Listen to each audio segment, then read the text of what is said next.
সাদা কালার এখানে একটা দিয়েছে, এখানে একটা শালা বাঁদরদের সাথে বড় বাঁদরদের ছবি এসে যাবে যে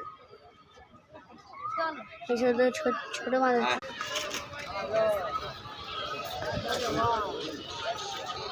শোনার কাজ একদম না। এদিকে আসো, এদিকে ঝরঝরি ফুল না বসছে এরা বসাচ্ছে, এদের দেখতে কথা শোনাবে।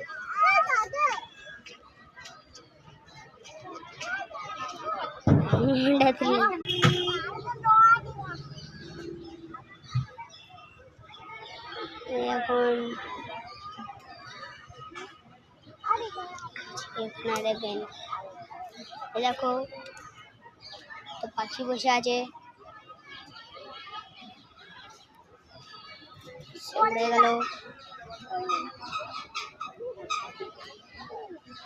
लाइक सब्सक्राइब जरूर करना।